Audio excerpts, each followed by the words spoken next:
Okay, so this video we're going to talk about how to make some new functions from functions that we already have. And we're going to talk about it in two different ways. First is through transformations.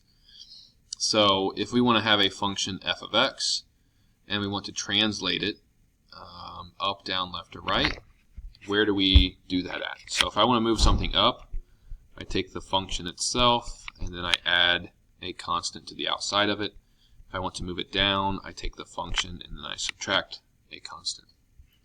If I want to move it left or right, this is where it has to happen on the inside before we put it through the function. So if I want to move something to the left, I'm going to do f of x plus c. And if I want to move something right, I'm going to do f of x minus c. If we want to vertically or horizontally stretch or reflect, all of those things happen through multiplication. So a vertical stretch would be we want to take c and multiply by f of x. A horizontal stretch is going to be to take f and on the inside do x divided by c. And then a reflection over the x-axis, we are going to just take the entire function and make it negative. Okay, and then over on the other side we have compressions, which are basically doing the same thing as a stretch, but we need to think about what the number is going to be. So if c is greater than 1, then if I want to vertically stretch it, I multiply it. If I want to vertically compress it, then I'm going to multiply it by 1 over c. Okay, so I'm going to have some fraction out front, is basically what that's saying. Some fraction that's between 0 and 1, and I'm going to multiply out front. A horizontal compression, I would do multiply by c on the inside. And then a reflection over the y-axis is I don't make the entire function negative, I simply just make the x negative on the inside and then run it through the function, and that will reflect it over the y-axis. Okay, so function transformations, that's one way to make some new functions. I'm going to go ahead and give a specific example of this. So if I looked at the square root of x, which is what that is, if I want to do some transformations to that, how do I do that? So this first one, it's a minus 2. It's on the outside of the square root. So that is a situation where I simply just translate everything down 2 units. And that would give us a. This x minus 2 on the inside, that's going to be translating it to the right 2 units. So I would just take everything and move it right 2 units. And that would give us something that looks like that. This 2 times the square root of x, what that's doing is vertically stretching that out.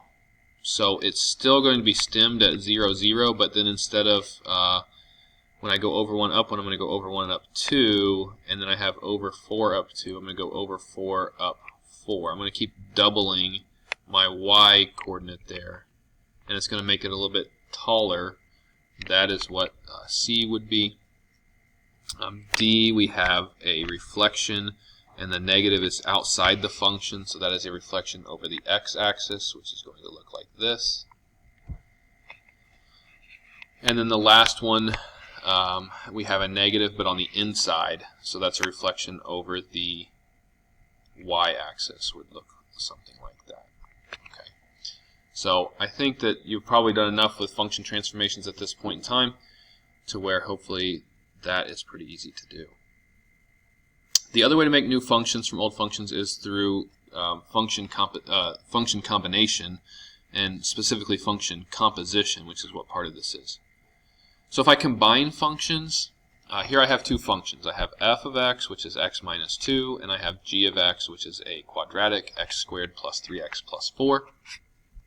If I want to find f plus g, then I'm simply going to take these 2 functions and add those together. So I would do x minus 2 plus x squared plus 3x plus 4, and then I would want to make sure that I go through and combine like terms.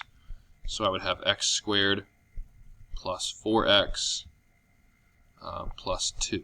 Okay, so that would be f plus g.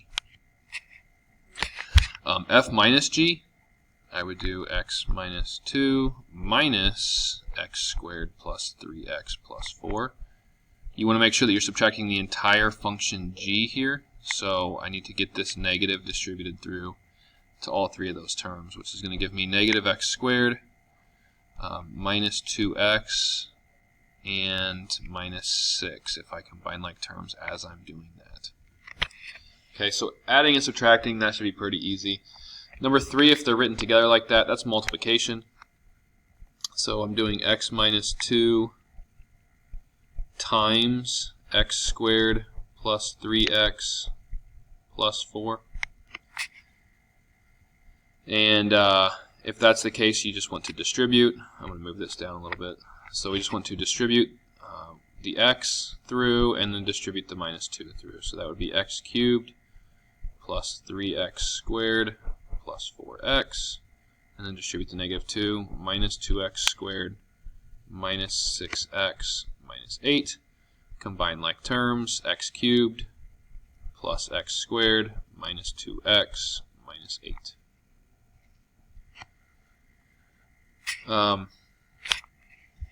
Okay, I'm going to move over to the side here. F of g. So sometimes you see it written as with an O there, but also you might see it written as this, which is f of g of x. So what that means is you take the function f, and everywhere where there is an x, which we have one right off the bat, I'm going to plug in the function g, but everything else in the function f would stay the same. So I'm replacing the x with x squared plus 3x plus 4. I'm plugging in function g, but then I still have minus 2. And then I'm just going to simplify, so that would give us x squared plus 3x plus 2. Okay, and then the last couple ones I had here, number 5, which I marked out to move down, is g of f, which is a little bit more complicated. G of f means start with g, and everywhere that you have an x, we're going to plug in the function f. So I'm going to do x minus 2 squared plus 3 times x minus 2 plus 4. When I square x minus 2, I want to make sure to think about writing that out twice and foiling. So I would get x squared minus 4x plus 4. Distribute your 3 here, plus 3x minus 6, and then plus 4. And then you can combine like terms there, which will give you a final answer of x squared minus x and plus 2.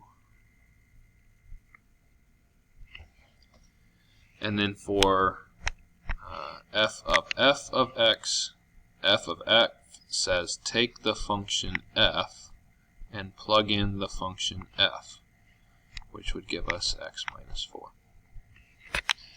Okay, so we have combination of functions, specifically function composition. That's going to be really important. So that's numbers 4, 5, and 6. Make sure you know how to do that. And then also function transformation. Okay, that's how you take old functions and make new ones out of them.